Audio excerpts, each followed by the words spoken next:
Genesis 39. Like a reader's theater, this chapter has been summarized and shortened for the sake of time. After being sold into slavery by his brothers, Joseph was taken down to Egypt. There, a captain of the guard, Potiphar, purchased him. The Lord was with Joseph, and he became a successful man. Potiphar saw that the Lord was with him, and that the Lord caused all that he did to prosper in his hands. He favored Joseph and made him overseer of his house, in charge of all that he had.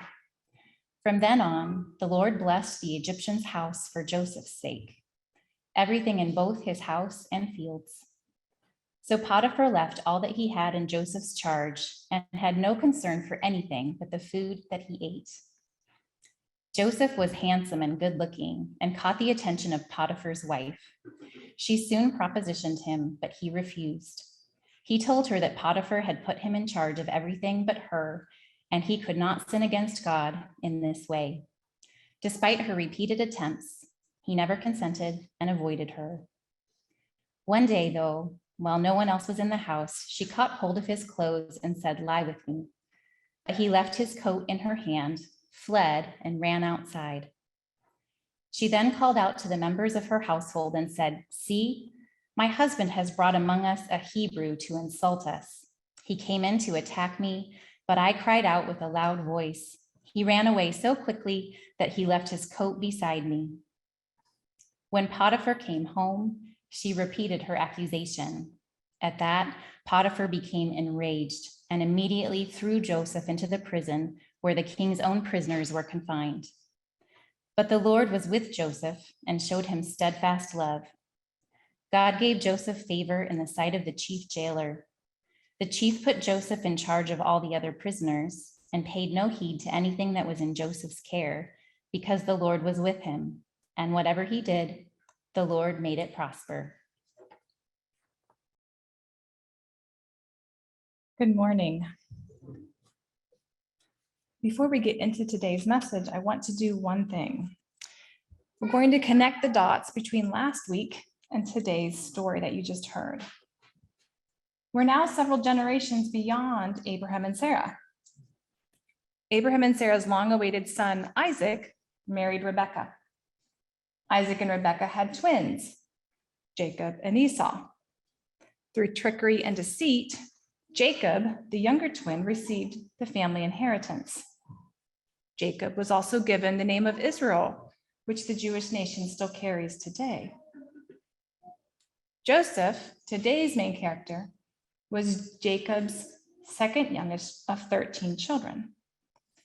So Joseph, today's main character, is the great-grandson of last week's Abraham and Sarah. And you might wonder how the son of a wealthy family ends up enslaved. Joseph was the favored son of Jacob. As you can imagine, the other siblings, especially the brothers, resented Jacob's special treatment of Joseph, as well as the arrogant way Joseph acted. So when Joseph was a teenager, his brothers kidnapped him and sold him to some slave traders. The brothers then dipped Joseph's coat in blood and convinced their father that he was killed by wild animals. So that's how Joseph lands in Egypt, where today's reading began. Okay, so let's orient ourselves to the difficult story we just heard. Since it's familiar to many of us, we can kind of gloss over what really happened. So let me reframe it. A 17-year-old boy is abducted, sold to merchants traveling through the area. As the crow flies, there's over 300 miles between Joseph's home near Dothan and Egypt. So depending on the speed of the caravan, at fastest, maybe 2.5 to 3 weeks, but as many as 2 months traveling with his new captors, consumed by fear and anxiety. By the time we get to today, where he's with Potiphar's home, we don't know how much time had passed, whether it was months or a year or two. So he may have been 18, even 19, or it could have been a matter of months, and he was still 17. Can you think of any men in your life between that age range, 17 to 19? Maybe several. Can you narrow it down to one young man in your life about that age? I'm trusting you all have done that. I don't have a story or object lesson for you this week. What I want you to do is deeply engage with this story. So with that name of that young man in your life, consider how he would manage or hold up under the emotional trauma that Joseph faced. There are many cultural differences between that story and today. Differences in place, differences in time. So it's not an exact apples to apples comparison between the two, but it still helps to see Joseph in a more developmentally appropriate way for the teenager that he truly was. Despite what he endured, Joseph must have worked hard and well to catch Potiphar's attention and favor. Verse 2 tells us, the Lord was with Joseph. The Lord was with Joseph. To be able to excel and thrive despite the shock of all he had survived, for me reflects the grace and presence of God. Verse 5 adds that the Lord blessed the household of the Egyptian because of Joseph. The blessing of the Lord was on everything Potiphar had, both in the house and in the field. God's blessing went beyond Joseph and extended even to his enslaver. Does that remind you of the covenant we heard from last week with Abraham? The covenant God made and said, all peoples on earth will be blessed through you. God's covenant, which is for all people, reminds us that we are here to be a blessing to others. Joseph is living that out, and that is simply shocking if you look at his circumstances. Despite those circumstances, God is using Joseph's life to bless others. Now let's look at Potiphar's wife. What do we know about her? Nothing. We have no name, no age, no family information, no other stories about her that give us insight into her character or her experiences or personality. She's simply identified by her relationship to the man of the house. Oral tradition gives her the name Zuleika. While it's not scriptural, I am going to use that name today because otherwise you'll get really tired of hearing Potiphar's wife. I recently learned of the Jewish tradition of midrash. Is that familiar to any of you, midrash? It was new to me, and I'm fascinated by it. To try and summarize it, it's a rabbinic practice among the Jewish people since antiquity of interpreting scripture by using a combination of what is written, what they know about the context, but also paying attention to what is left unsaid. Midrash often fills in the gaps of the stories, such as naming the unnamed characters, Zuleika today, creating backstories, or elaborating on the circumstances. There are collections of ancient Jewish midrash texts that record some of these expanded stories and interpretations, often rooted in ancient oral tradition. I just realized I forgot to get the lapel mic, sorry. I know that's easier to hear. So while these compilations of midrash texts are not seen as authoritative among Christians, they can spark our imagination to consider the possibilities and variations. Simply being exposed to the idea of midrash has prompted me to ask more questions about our biblical stories, especially for this one. So I want you to wonder with me about the questions you have with all the gaps left. I'll ask a few, and if you want, I'll give you a chance to add any that come to mind. Was Zuleika young? Or was she several decades older than Joseph? Was she jealous of Potiphar giving Joseph control of the household, a role she likely carried, at least in part, before he showed up? Was she a lonely, neglected trophy wife, with her husband often gone for days or weeks at a time? Did Zuleika watch her husband, Potiphar, get involved with other slaves, a common practice of enslavers for millennia, and simply decide to do the same? Was Joseph one of many slaves that Zuleika had used her power and position to abuse? Did Joseph try to defend himself to Potiphar, or just accept his fate? Any other questions you want to throw out there?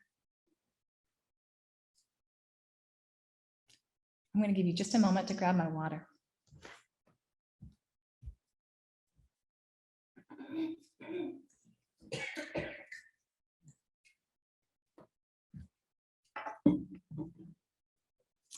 Today's story is the only one in the Bible of a male victim of sexual misconduct.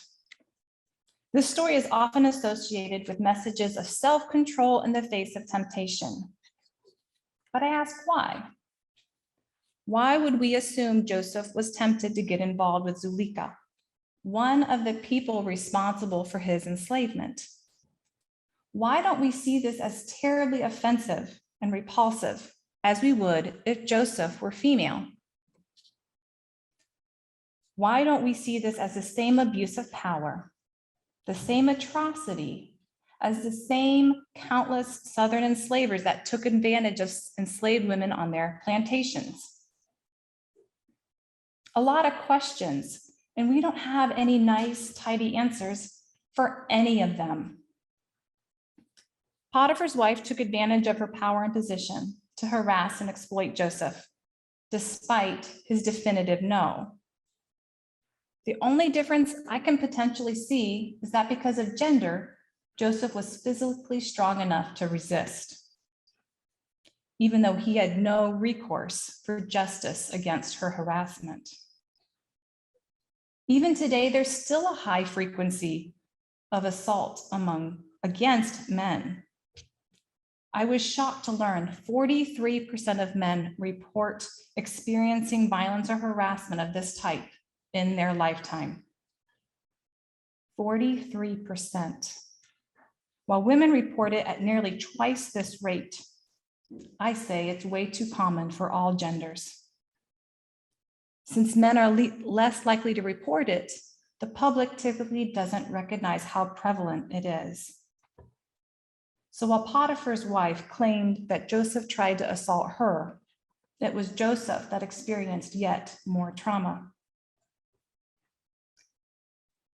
When I realized that this was my text for today, I cringed. I wanted to choose something more comfortable. Maybe you heard it and wished I had. Our cultural conditioning has largely trained us to bury and hide our dysfunction, any of our past that doesn't fit into polite company or polite conversation. So this story certainly doesn't make the cut. One of last year's biggest movies highlighted this tendency, and millions are still singing about it. Dare I put it in your heads? We don't talk about Bruno. If you haven't watched Encanto, I recommend it. It'll make you think. So why does the Bible include this chaos? Perhaps because it's real life. Perhaps because we need to face the messiness around us, talk about it, work through it, because that is the only way we move ahead towards healing and restoration. I want to talk really briefly about false accusations. These lies do happen, and it's unfair and immensely hurtful, as we see with Joseph. And we can look at our own history and see this in the case of lynchings for the same reason. And still, false accusations are incredibly rare. What's exponentially more common is choosing to hide and not report assaults. And the reasons for silence might be embarrassment, the fear of not being believed, fear of being blamed for bringing it on oneself, seeing how often people have been silenced to protect reputations or powerful organizations. In Zuleika's case, Potiphar believes her. She's a woman in power. So imagine this, had Joseph, the slave, caught Potiphar entering the home or the property and told her what really happened, that his wife had accosted him, how do you think that would have gone over? Would Potiphar have believed Joseph? Potiphar favored Joseph, but it's incredibly unlikely. So Joseph had basically no hope of the truth emerging. In Egypt, someone carrying that accusation probably immediately executed more often than not. Joseph gets thrown in prison. Denying and challenging those in authority carries grave risk. Joseph had to know that when he told Zuleika no. Joseph's integrity is frequently lauded, and rightfully so. But I don't say that because he refused to succumb to temptation. I'm not convinced he was tempted at all. Rather, I highlight Joseph's integrity for simply doing the right thing, regardless of the risks to himself. Refusing his master's wife was no small matter. Saying yes would have also been no small matter. He didn't have a winning option, but he chose the right thing. We're not given a glimpse into Joseph's thoughts or motivations. We only see his choices and his actions. He had to have wrestled with the pain of rejection from his brothers, of being ripped from his father's house, his father who favored and pampered and loved him so much. His complete loss of freedom, first through enslavement and then through false accusations and imprisonment. In the midst of his own pain and distress, he still chose the next right thing before him. First, with how he served and worked in Potiphar's home, his response to Zuleika, and then again his conduct in prison. Joseph had to have lived with integrity still in prison to gain the trust of the prison warder and end up in charge of all the other prisoners under his care. I don't believe for a moment Joseph did this in his own strength. A moment ago, we highlighted that the Lord was with Joseph and blessed everything he did in Potiphar's house. We see the same thing when Joseph lands in prison. The text says, "But the Lord was with Joseph and showed him steadfast love." Steadfast love. That phrase feels like a balm. Think of times when you are hurting, when life has gotten really hard, and the steadfast love of God, the steadfast love of family and friends carries us.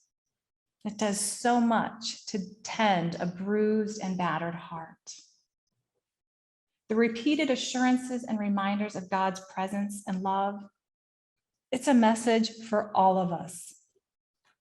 But here I see it as especially for those that have suffered trauma, as Joseph did. Depending how you count them, there are at least 6 references to God's enduring presence and care for Joseph. And that's just in this chapter, as he faced circumstances most of us can't imagine.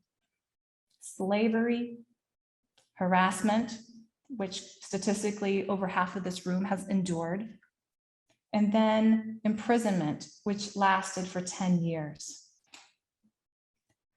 God's presence didn't protect Joseph from any of that. And maybe that's jarring. God's presence didn't end Joseph's enslavement. It didn't prevent him from suffering Zuleika's advances or her false accusations, nor from losing a decade of his life to incarceration wrongfully. There's no record of whether Joseph sensed or acknowledged God's presence with him. Our circumstances are no indication of whether God is with us. God's presence with us is guaranteed, regardless if we sense it or see any evidence of it. God remains with us through separation, rejection, abandonment, betrayal, even despair. Maybe even especially during all those times. The theme of covenant has weaved through these early weeks of the narrative lectionary. God made a covenant with Noah, someone that experienced an extreme natural disaster. There are millions that can relate to that and need that covenant. God made a covenant with Abraham, who experienced life as an outsider, a wanderer, settling in a new home. Again, a covenant that millions in our world can relate to and need. And this week, we see God's ongoing covenant and presence with Joseph, one who was powerless, enslaved, and falsely accused, something millions, if not billions, are enduring. And these beloved children of God can be used as channels of divine blessing to others, just as Joseph was.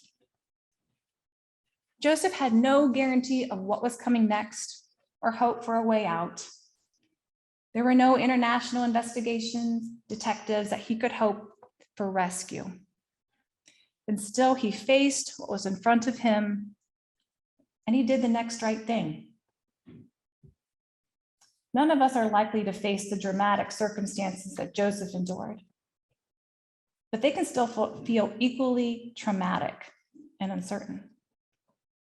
Without the ability to see around the next turn, it's easy to be paralyzed by what we don't know, personally, corporately, nationally. As we move into the week ahead, I hope you take away two things. First, while Joseph had no allies, no recourse for what he suffered, our systems are at least a little bit better, though only slightly so for those on the margins. So will you be the one who believes and acts when someone around you reports that they've suffered harm? Will we be what Joseph didn't have?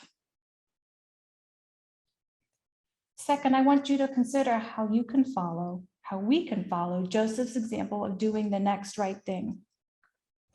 There are certainly times to be patient and wait for direction, times to be still, times to listen, time to rest, times to reflect. We also can't let that evolve into paralysis, waiting to move until every last detail is worked out and clear. We must also move into what stands before us. With God's presence, we, like Joseph, can live life with integrity and right choices, working just with what's in front of us. We have no guarantees of circumstances or outcomes, but we never walk alone. Will you pray with me? Loving God, you are with us through the pain, through the chaos, through uncertainty. Give us courage to not be paralyzed by that. Give us reassurance that we're not alone in that and that we can face it, work through it, and refuse to sit in silence about it. We give thanks for the transformative work that you do within us and rely on that work to continue. In Jesus' name, amen.